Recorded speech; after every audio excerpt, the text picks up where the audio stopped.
seperti ini ya, saya gambarkan. Magnet itu punya dua kutub ya. Jadi kalau ini adalah magnet, sebut aja magnet batang. Jadi banyak sekali di laboratorium bentuk-bentuk magnet. Ada magnet batang, ada magnet uhu, ya, macam-macam bentuk magnet. Ya, yang jelas kalau ini magnet batang, ya, maka dia punya dua kutub. Ini utara, ini selatan. Dan kalau ini dipotong segini, ya, digergaji dipotong bahan magnet ini, dia tetap aja tidak mungkin magnet itu memiliki utara saja. Pasti ada utaranya, ada selatan. Makanya magnet itu tidak pernah monopol. Tidak pernah monopol, ya. Dia selalu dipol. Dipol itu artinya selalu memiliki dua kutub. Kalau ini dipotong lagi, tidak mungkin utara saja. Dia akan memiliki sama, ya, utara dan selatan, walaupun ukurannya lebih kecil.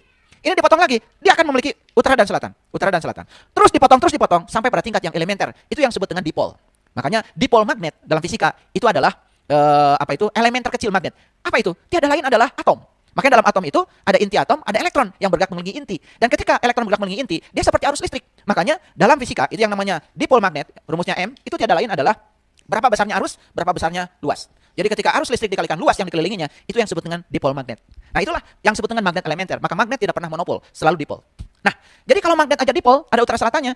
Kalau tubuh kita magnet, di mana sebenarnya kekuatan magnet tubuh kita? Satu di pikiran, itu utaranya. Satu di perasaan, itu adalah selatannya. Jadi kalau pikiran dan perasaan ini, itu adalah bagian yang paling kuat.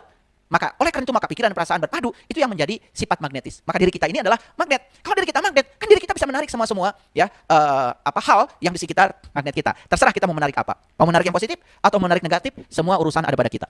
Jadi dari sini bisa paham ya para sahabat. Ya ini saya jelaskan aspek sainsnya supaya semuanya mengerti. Baik ya.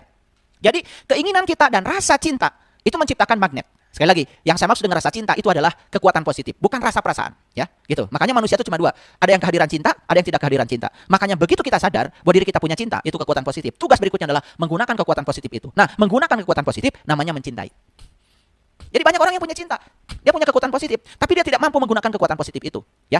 Makanya dia punya cinta tetapi tidak bisa mencintai. Nah, keinginan kita dan rasa cinta menciptakan magnet. Jadi mengerti ya, keinginan berasal dari pikiran, rasa berasal dari perasaan, dan itu akan membentuk kutub-kutub magnet. Makanya kalau digambarkan medan magnetnya seperti ini, para sahabat. Jadi bagian yang ini itu, jadi magnet itu ya punya yang disebut dengan garis gaya magnet. Jadi seperti ini. Keluar dari utara masuk ke selatan. Ini juga sama. Keluar dari utara masuk ke selatan. Nah, bagian yang sini terus begitu ya. Gitu. Ini juga sama. Nah, perhatikan ya, bagian yang sini ini kalau digambarkan semuanya, ini kan bagian yang paling rapat. Bagian yang paling rapat. Bagian yang paling rapat. Tapi bagian sini renggang. Itu artinya bagian sini kekuatan magnetnya kuat. Bagian sini kekuatan magnetnya kuat. Dan ternyata bumi kita pun sebetulnya dipol. Karena bumi ini punya kutub utara magnet, punya kutub selatan magnet. Bayangkan ya, bumi saja magnet. Jadi sebetulnya semua yang di alam ini bersifat magnet para sahabat. Cuman kita tidak pernah menyadari. Kalau tubuh kita ini istrinya cuma dua. Tubuh kita isinya cuma dua. Satu listrik, dua kimia. Makanya kalau sistem kelistrikan dan kimiawi tubuh kita bagus, maka tubuh ini akan memproduksi hormon-hormon yang menyehatkan. Tubuh kita menjadi sangat sehat, tidak mudah sakit. Sebaliknya ya, kalau sistem kelistrikan, sistem kimia dalam tubuh kita itu kurang bagus, itu yang menyebabkan tubuh kita sangat rentan terhadap penyakit. Ya, jadi